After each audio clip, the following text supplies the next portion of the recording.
Bismillahirrahmanirrahim. Assalamualaikum warahmatullahi wabarakatuh. Alhamdulillahilladzi arsala rasulahu bil huda wa dinil haqq liyudhhirahu 'ala dini kulli wa kafaa billahi shahida. Asyhadu an la ilaha illallah wa asyhadu anna Muhammadan 'abduhu wa rasuluhu la nabiyya ba'dahu. Allahumma shalli 'ala Muhammadin wa 'ala alihi wa sahbihi ajma'in. Qala Allah Ta'ala fi Qur'anihil Karim, a'udzu billahi minasy syaithanir rajim. Ya ayyuhalladzina amanu taqullaha wa qulu qawlan sadida yuslih lakum a'malakum wa yaghfir lakum dhunubakum wa may yuti'illaha wa rasulahu faqad faza fawzan 'aziman. Wa qala aidan, a'udzu billahi minasy syaithanir rajim. Laqad kana lakum fi rasulillahi uswatun hasanah liman kana yarjullaha wal yawmal akhir wa dzakara Allaha katsiran. Shadaqallahul adzim. Alhamdulillah, Bapak Ibu yang dirahmati Allah, kembali kita bisa bermuajah di majelis yang kiranya Allah menetapkan keberkahan atas kita semua, di majelis yang kiranya tercatat di sisi Allah Subhanahu wa Ta'ala sebagai majelis yang memberatkan timbangan kebaikan amal kita kelak di yaumul mahsyar. Salawat salam semoga senantiasa teritikad bi qalbi, teriyakini dalam hati tanpa keraguan, wa qaulu bil lisan, dan kiranya lidah kita mudah melafazkan salawat salam, wal af'alu bil arkan, dan kiranya Allah menetapkan kekuatan atas kita untuk bisa ibadah atas apa-apa yang telah dicontohkan oleh Rasulullah Sallallahu Alaihi Wasallam. Bapak Ibu yang dirahmati Allah, kita akan melanjutkan kajian kita tentang fragmen-fragmen kehidupan Rasulullah Sallallahu Alaihi Wasallam, dan insya Allah hari ini kita akan memasuki interaksi yang dilakukan oleh Rasulullah SAW dengan ring 1 keluarga beliau. Ring 1 keluarga beliau ini yang kemudian hari ini biasa kita sebut dengan Ahlul Bait. Dari mulai istri beliau SAW, kemudian yang kedua adalah putra putri beliau. Kita lihat yang pertama berkaitan dengan para pendamping Rasulullah SAW. Kapan hari atau kapan bulan, karena kajian kita ini sebulan sekali, berarti kapan bulan gitu. Kapan bulan pernah saya sampaikan bersandar kepada sirah nabawiyah bahwasannya Rasulullah Sallallahu Alaihi Wasallam ini pernah sukses sebagai seorang suami, baik ketika bermonogami maupun ketika beliau berpoligami. Beliau sukses bermonogami, menjadi sosok yang menjadi tauladan, suami yang sangat dicintai istri, demikian pula penyayang terhadap istri dan putra putri beliau ketika berada di Makkah. Jadi ketika Rasulullah di Makkah Al-Mukarramah, beliau memiliki pendamping Bunda Khadijah, Bunda Khadijah Al-Kubra radhiyallahu anha. Kemudian dari Ibunda Khadijah inilah kemudian Rasul memiliki 6 anak. Pada saat kemudian beliau hijrah di Madinah atau ke Madinah, barulah kemudian Rasulullah Sallallahu Alaihi Wasallam menikah dengan beberapa wanita, dimulai dari Ibunda Saudah yang usianya kurang lebih, kalau Rasulullah waktu itu 53 tahun, Ibunda Saudah itu 61, berarti selisihnya kurang lebih 8 tahun dengan Rasulullah SAW. Ibunda Saudah itu di atas Rasul, dan beliau seorang janda. Setelah itu kemudian menikah dengan Ibunda Aisyah radhiyallahu anha dan seterusnya. Nah, kita akan lihat bagaimana kedudukan Rasulullah SAW di hadapan istri beliau. Bersandar pada firman Allah yang termaktub di dalam Al-Quran Suratul Nisa, ya, surah keempat ayat ke-19, ketika Allah Subhanahu wa Ta'ala berfirman, wa ashiruhunna bil ma'ruf, dan perlakukan, pergauli, ya, pasangan-pasangan kalian dengan cara yang ma'ruf. Ma'ruf ini berasal dari kata arafa. Arafa itu berarti mengetahui, memahami. Maka wajib bagi setiap suami untuk mengenal dengan baik istrinya. Tentu bukan perkara nama, tentu bukan perkara identitas itu ya, tapi lebih kepada karakter, watak, dan sifat. Karena ada seorang suami yang panggilan terhadap istrinya mesra, tapi dibalik kemesraan itu ternyata tersimpan ketidakpahaman, ketidaktahuan gitu ya. Jadi ada tamu, dia panggil istrinya ketika ada sahabatnya datang gitu ya. Pertama, tolong diambilkan minuman, ada sahabat saya datang. Ketika istrinya sudah mau ke dapur, nanti tehnya dikasih gula goyang ya. Jadi mulai mama pindah ke saya. Setelah itu kemudian, tapi gulanya jangan banyak-banyak, Hani, ini teman saya kena diabetes. Kemudian setelah itu panggilannya terus berganti-ganti, dari mulai mama, sayang, Hani gitu ya, darling, dan seterusnya. Masya Allah, kamu itu loh gak ketemu saya lama, ternyata saya pikir gak romantis banget. Gak masa manggil istri saja dari mulai mama sampai darling, 5-6 panggilan itu ya, menunjukkan waduh ternyata kamu romantis. Kata si bapak ini kemudian bilang sama temannya, shh, jangan bilang-bilang, saya sudah 5 tahun lupa siapa nama istri saya. Kalau ini kebangetan gitu ya. Dan semoga kita tidak termasuk yang seperti itu ya, sampai lupa nama istrinya. Nah, Rasulullah SAW meskipun beliau ini di Madinah memiliki istri lebih dari satu, dan kalau kemudian kita berbicara tentang konsep poligami, jangan kemudian panjenengan berpikir yang aneh dan unik-unik ya, seperti yang hari-hari ini kemudian tersebar di berbagai media dalam provokasi kalimat dan seterusnya. Karena di masa itu, jadi munculnya kerajaan Majapahit itu kan kurang lebih 1200-nya.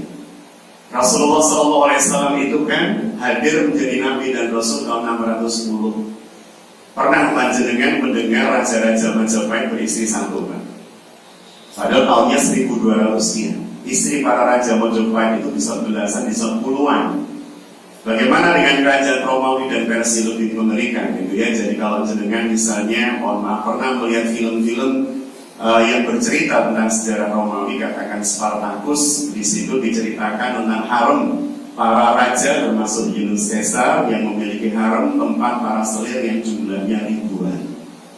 Rasulullah SAW hidup di masa itu, dan beliau memiliki atau menikah dengan para istri beliau dengan asbab-asbab yang luar biasa pentingnya.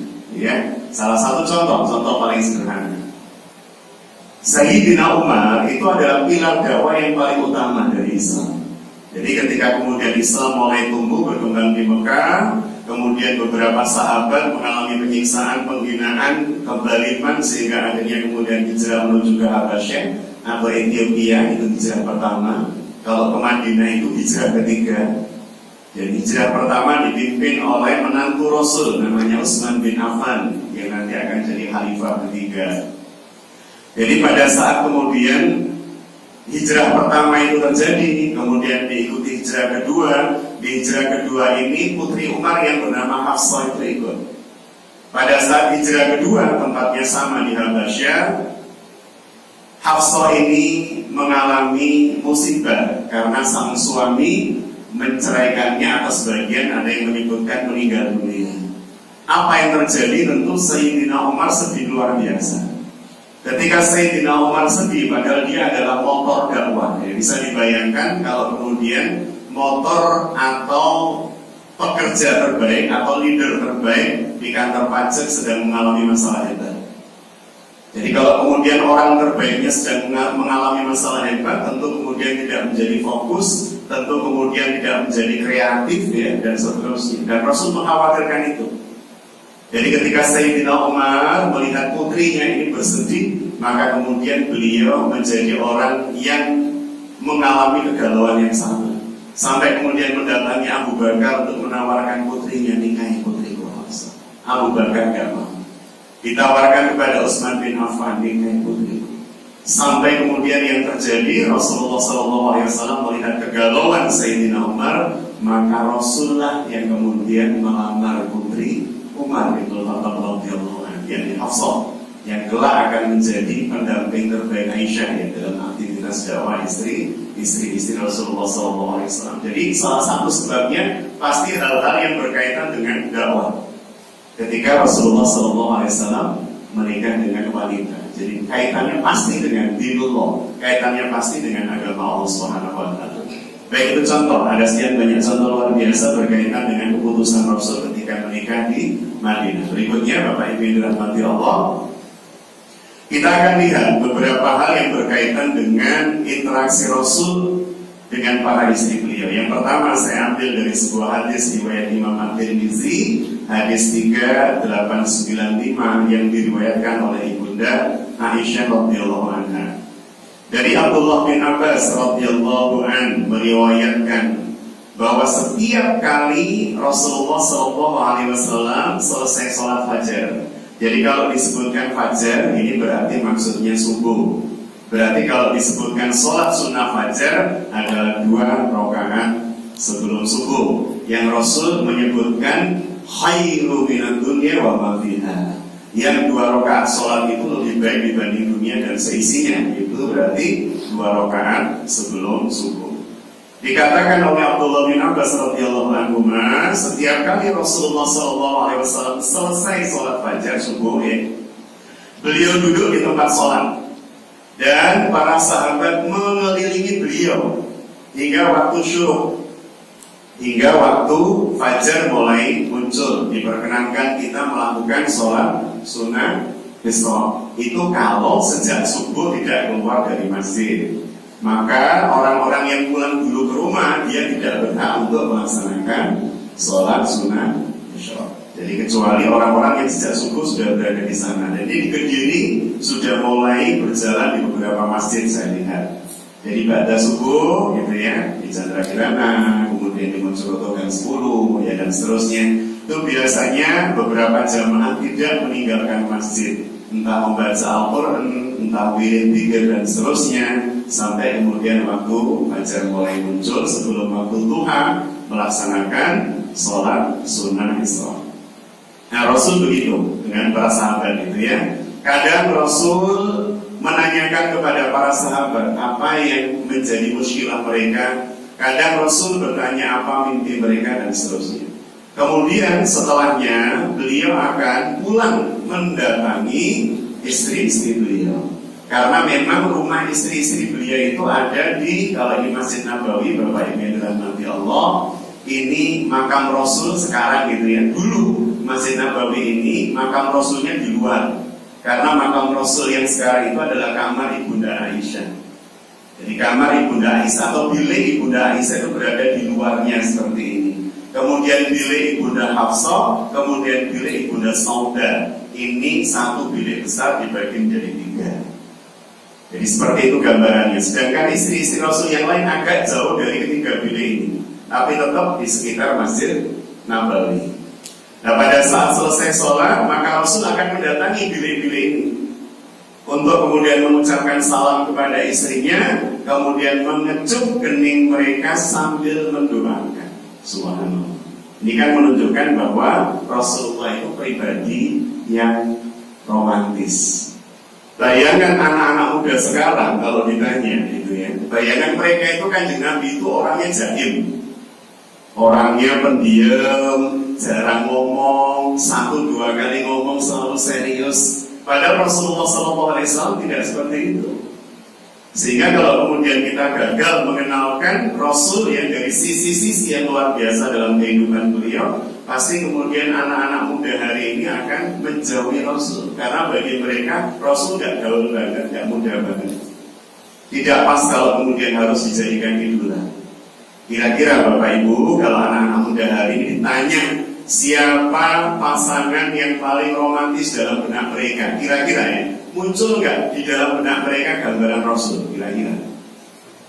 Halo Bapak Ibu, nggak akan muncul. Kenapa nggak akan muncul itu? Karena nggak kenal. Karena tidak tahu bahwa Rasulnya, Nabinya itu romantisnya luar biasa. Yang tergambar kalau kemudian ditanya siapa, sepasang kekasih yang paling romantis menurut kalian? Kira-kira yang muncul namanya siapa, Pak? Romeo Juliet, Gali dan Ratna. Sinten boleh, Pak? Arjuna Srikandi. Jadi sulit kemudian tergambar seperti apa ya romantisnya Rasul. Padahal kalau kemudian kita lihat di sini, Masya Allah, salah satu contoh sederhana yang disebutkan oleh Abdullah bin Abbas, tiap kali pulang dari masjid, Kanjeng Nabi itu mendatangi istri, mencium kening dan mendoakannya. Gimana Pak, pulang sholat subuh pernah mencium kening istri Pak? Insya Allah pernah Pak ya? Insya Allah pernah. Sambil mendoakan. Nah ini kemudian harus dirutinkan ini ya. Jadi kalau pas pulang sholat subuh gitu Pak ya, masuk ke rumah, cari istri di dapur atau di mana, kita cium keningnya sambil berbisik pelan kita doakan. Maksud sewet-sewet ya, jangan begitu Pak, jangan begitu baik. Doakan semoga jadi ibunda yang terbaik buat anak-anak kita, pendamping terbaik yang bisa mensurgakan keluarga kita dan seterusnya. Ini satu. Yang kedua, Rasulullah SAW kata ibunda Aisyah radhiyallahu anha dalam hadis riwayat Imam Al-Bukhari nomor 5189 dikatakan oleh beliau pada suatu malam Aisyah radhiyallahu anha menceritakan kepada beliau kisah yang panjang. Ini menarik Pak.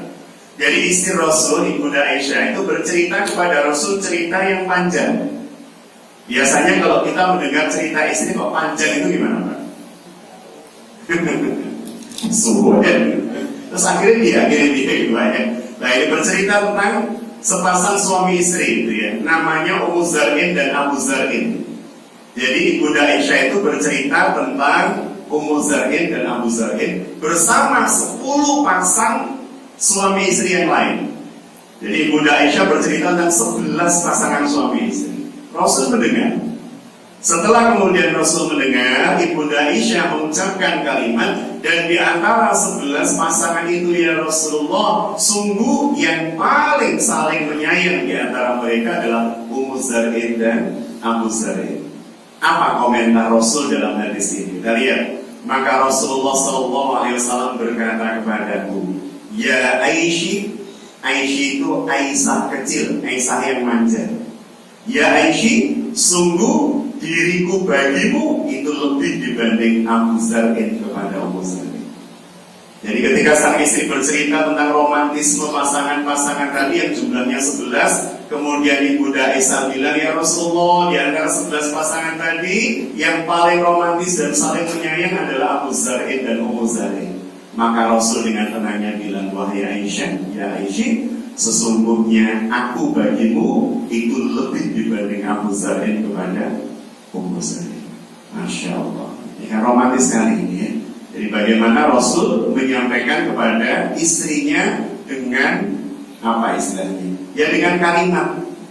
Tidak cukup kemudian seorang laki-laki mengatakan, dan dia kan pasti tahu bahwa aku cinta dia melalui sikap, nggak usah ngomong lah. Rasul itu berkali-kali ngomong bahwa dia mencintai istrinya. Karena bagi wanita ketika seorang laki-laki mengucapkan itu rasanya lebih marem gitu ya Bu ya. Wah, mandu-mandu itu lebih marem Pak, lebih mandu. Ketika jenengan kemudian bilang gitu ya, disuguhi teh sama istri, minum subhanallah, alhamdulillah, masya Allah. Teh jenengan kok ya enak, semanis wajahmu bisa. Pas bilang semanis wajahmu, istri tetangga ya Pak. Itu bisa geger Pak ya. Baik, ini contohnya. Contoh berikutnya yang ketiga. Rasulullah SAW menjaga hak-hak istrinya dan memperlakukan mereka secara adil. Jadi kalau Rasulullah SAW dalam hadis yang diriwayatkan Imam Al-Bukhari nomor 1161, ketika Rasulullah SAW akan tidur, itu terbiasa berbincang-bincang sesaat dengan istrinya. Kalau ini umum ya. Saya yakin jenengan juga kalau tidur ngobrol dulu dengan pasangan gitu Pak ya. Biasanya ngobrol ibu-ibu gitu ya. Biasanya ngobrol dulu dengan pasangan. Baik, berikutnya saya ambilkan banyak contoh ini betapa kemudian Rasul itu sangat romantis. Dua lagi contohnya. Di dalam hadis yang diriwayatkan oleh Imam Muslim nomor 2435, Rasulullah Shallallahu Alaihi Wasallam berkata mengenai Bunda Khadijah, cintanya telah ditanamkan langsung dalam hatiku oleh Allah Subhanahu wa Ta'ala. Jadi Rasulullah Shallallahu Alaihi Wasallam mengatakan di depan istrinya, sesungguhnya cintaku padamu itu sudah ditanamkan oleh Allah secara langsung dalam hatiku. Ini bukan gombal, Pak. Kalau kemudian suami terhadap istri, bahkan kemudian Rasulullah SAW mendorong kita untuk mengucapkan, Allah Ustaz, itu sebagian zaman dia, Ustaz, saya harus tahu Ustaz. Saya yakin istri itu tahu kalau saya mencintainya. Jenengan saja diminta oleh Allah untuk melafazkan cinta kepada Allah minimal 1 hari 17 kali melalui kalimat Ar-Rahman, Ar-Rahim. Ya Allah, jenengan adalah zat yang maha penyayang, ya Allah. Jenengan adalah zat yang maha pengasih, ya Allah. Terhadap Allah saja kita diminta melafaz, padahal Allah adalah zat yang maha tahu. Allah zat yang maha tahu, kita diminta oleh Allah melafaz 1 hari 17 kali. Apalagi istri yang tidak tahu, tidak maha tahu, maka lebih-lebih kepada istri yang tidak maha tahu, kita pun kemudian harus mengucapkan. Panggilan sayang kepada istri apa, Pak? Yang saya Pak. Apa Pak biasanya, Pak? Bapak panggil D atau panggil yang panggilan paling romantis yang pernah jenengan sampaikan apa, Pak?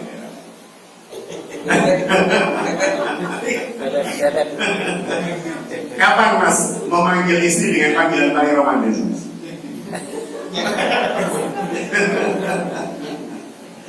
Apa Pak panggilannya, Pak? Tapi pernah panggil saya kan pasti? Saya alhamdulillah. Tapi panggilannya saya Pak Bi. Mencium istri sebelum meninggalkan rumah. Bahkan Rasulullah SAW itu kemana-mana bawa kayu siwak. Saya termasuk tidak nyunah dalam hal itu. Maksudnya saya tidak bawa kayu siwak ya. Tapi saya berusaha ketika bepergian jauh kok mau pulang, minimal mencontoh dan meniru Rasul, tubuh saya tidak bau sesuatu yang tidak nyaman buat istri. Jadi kalau Rasulullah SAW mau memasuki rumah itu minimal bersiwak. Dan siwaknya jangan dibayangkan kayu yang utuh itu, Pak. Tapi kayu yang kemudian ujungnya itu sudah dimamah. Itu bisa kita lihat pada hadis ketika Rasulullah akan wafat. Jadi ketika Rasulullah akan wafat, beliau itu wafatnya di atas pangkuan sang istri Bunda Aisyah radhiyallahu anha. Saat beliau sedang tiduran di paha istrinya Abdurrahman, saudara dari Bunda Aisyah lewat, Abdurrahman bin Abu Bakar. Rasul kemudian melihat saja berat bagi beliau untuk ngomong ya, karena saking panasnya tubuhnya. Maka kemudian Ibunda Aisyah melihat, kedua mata Rasul melihat saudaranya yang membawa kayu siwak, langsung tahu beliau yang dimaksud Rasul. Ya Rasulullah, apakah engkau menghendaki kayu siwak saudaraku? Ya. Maka kemudian Rasul menganggukkan wajah. Dan Aisyah memintakan, setelah itu kemudian dikunyah oleh beliau. Hadis ini menjadi terkenal karena Ibunda Aisyah mengatakan, dan sungguh tidaklah ludah seorang istri berpadu dengan suaminya kecuali aku dengan Rasulullah sebelum wafat. Karena waktu itu Ibunda Aisyah mengunyah ujung kayu siwak itu, dimamah sampai kemudian lembut, baru kemudian oleh Rasul digunakan untuk bersiwak. Jadi seperti serabut gitu, Pak, digunakan untuk bersiwak. Dan Rasul itu sebelum masuk rumah itu selalu bersiwak, agar supaya ketika ngobrol dengan istri itu menjadi nyaman.